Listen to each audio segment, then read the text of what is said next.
It's snowing at the Grand Canyon right now, and it is quiet. A cushioned cloister of snow-soft sounds, a hush, a whisper, a kiss. And I think, oh, I love snow. I love its padded footsteps, a cat on a carpet, its delicate seesaw dance, its etch-a-sketch magic.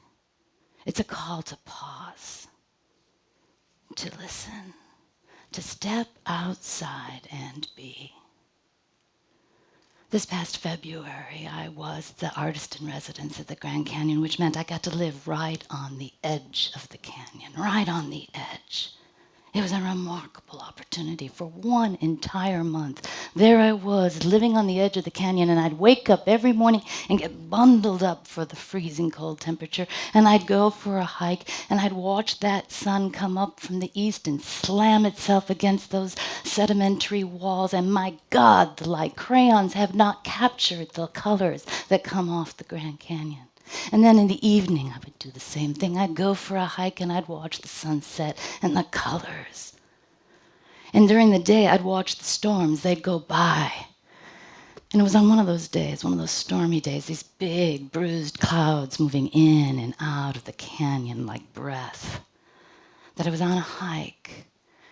And there I found myself among a herd of elk, 8, 9, 10 of them so close I could see the whiskers on their chin. I could hear the crunch of sage against their teeth. And then, right then, in that very moment, it started to snow. And in that quiet rush of white, thought just flushed from my mind, and I stood stock still for a very long time. I needed to memorize that moment. The feeling that it brought, that sense of immutable beauty. I was nothing on the edge of something grand. And elks were grazing, and snow was falling, and the world was so sublime. The very first time I saw the canyon was from its base. I was rafting it for 277 miles going through the canyon. That was September 1996.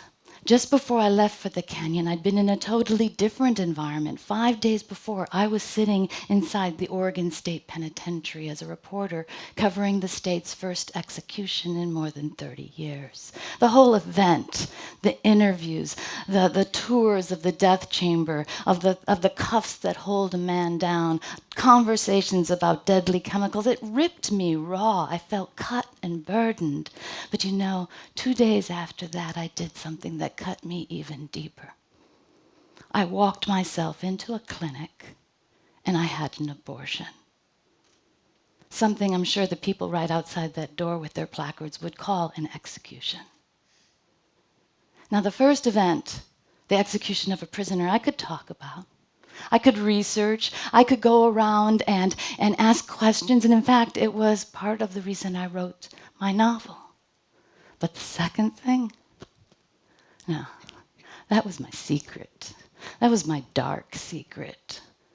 So 2 days after that procedure, though, here I was. I found myself at Lee's Ferry packing up boats. Lee's Ferry is the gateway into the Grand Canyon. It's where the most rafting trips start. But like most gateways, it doesn't give you a clue of what you're about to get yourself into.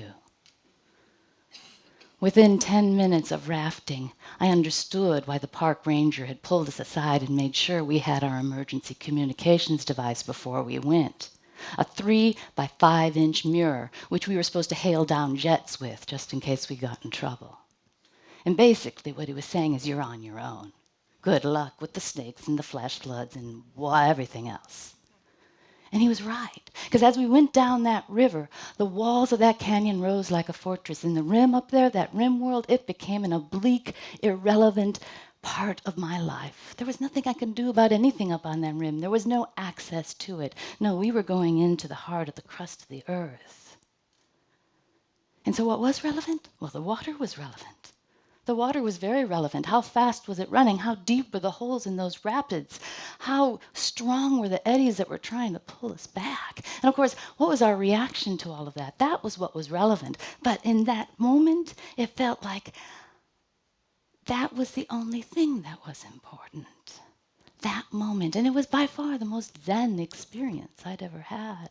But at the same time, as I'm thinking, I'm living so present in the moment, I'm looking at an accumulation of moments that reach up a mile into the sky. The youngest rocks at the Grand Canyon sit up on the top, and it's called Kaibab limestone, and it's filled with fossils that were laid down when the desert southwest, as you know it, is an inland sea. That was 270 million years ago. The oldest rocks in the Grand Canyon, well, my God, not many people have seen those. Not many people make it to the bottom of the Grand Canyon, but they're black and twisted and shot through with pink. They are so mind-blowing. They're named after the gods Vishnu and Zoroaster. I never wanted to leave the Grand Canyon. Never. I wanted to stay down there and stay away from the craziness of the rim world for the rest of my life. You know that feeling of falling in love? You know how it's almost a painful sense of reverence. You know how it just seems to swipe away the trivial and call on you to be your bigger self, your better self, the self that reaches in and reaches out simultaneously. Do you remember that sense that you know you'll never be the same? That was me with the Grand Canyon. Yet here I was preparing for my 1 month stay at the Grand Canyon, a dream come true. But I had doubts about whether I'd really go. I live in what I consider to be right now my taffy years. Some people call it the sandwich generation, being squeezed between the needs of elderly parents and children. But really, sandwiches are so cozy and warm, It's much more taffy-like. It's much more like you're being pulled in all directions, utterly thin, and sometimes you snap, especially if you're, menopausal. So, so here I am thinking, there's no way I can really go. I mean, who's going to cook? Who's going to make sure there's clean clothes in the basket? And who's going to clean up and drive and solve just general problems? How in the world can anyone get on without me? But the real question, the real thing I was really worried about was, how can I get on without my family distracting me from me? I was scared of that quiet. I was scared of going to a place that I knew would require me to be bold and honest. I mean, after all, that's what writing is about. That's absolutely, you have to dig into the deep places as a writer. If you don't dig into the deep places, whatever you come out with comes out cheap. It's lifeless. You've read that, you know it. You close the book, you put it away. Now, what if, when finally given time, in the space of my dreams, I find I don't have the courage to write? There are some things that are worse than death, I think. And finding out that you'd forgotten how to live is one. And that's what I was worried about. I'd been thinking about death quite a lot as I was preparing for that trip. There's a reason you think about it, because you're leaving your family, so you have morbid thoughts. But also, just before I left, I had read an article about a young woman. She was 21 years old, and she was missing in the canyon. Somewhere down there, as I was preparing to go, search and rescue teams were looking for her. The newspaper said that she was a student at the University of Montana, that she was studying Native American culture, that she was studying anthropology, that she was a master fiddler, that she loved to dance, that the summer before she backpacked in the Rocky Mountains, and now she was missing on a river trip.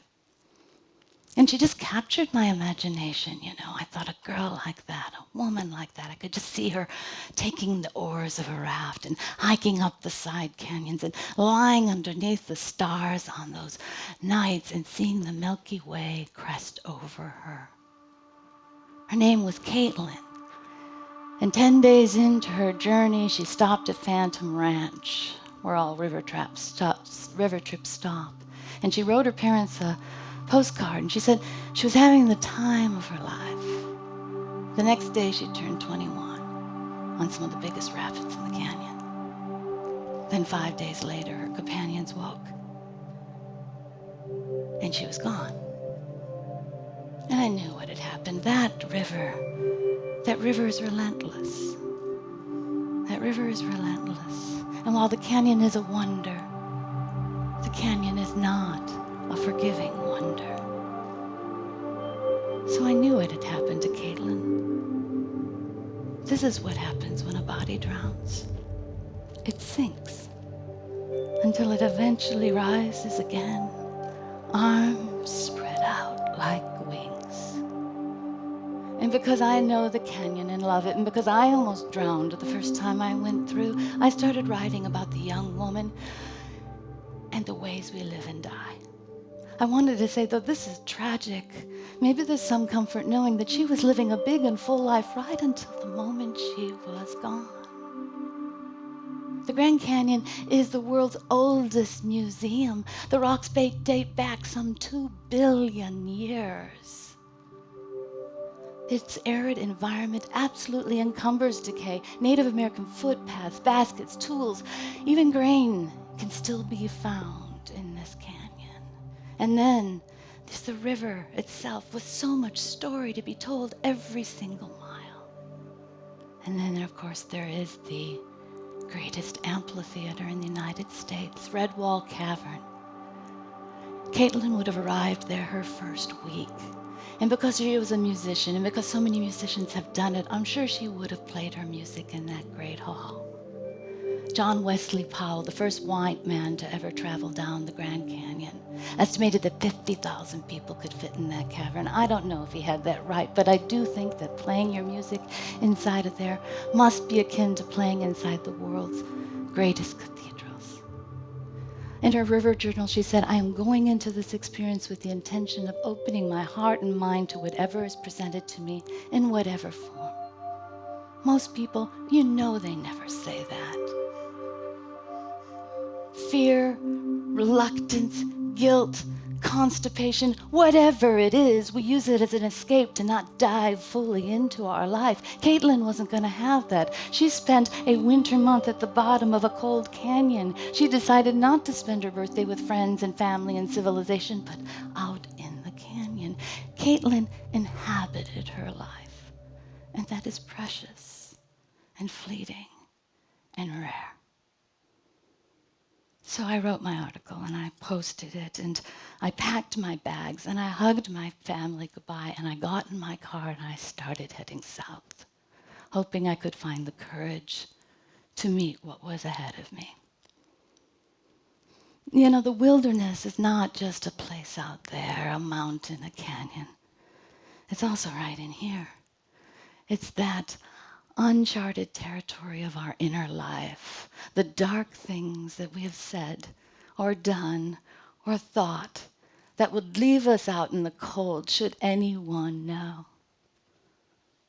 And for me, of course, that was my abortion. How could anyone understand a 36-year-old woman, perfectly healthy, deciding, no, not for me. I'm not going to be a good mom. I don't want to do it. I was sure I'd be rejected, but I was also sure that I was going to be challenged. And I was. If I wanted to write the real stuff, then I needed to go to the real places.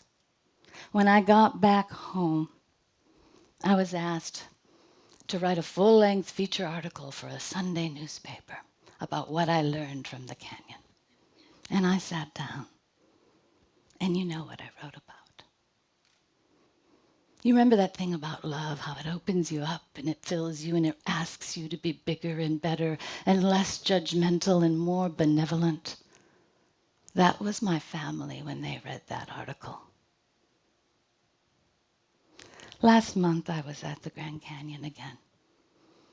And it was during the government closure.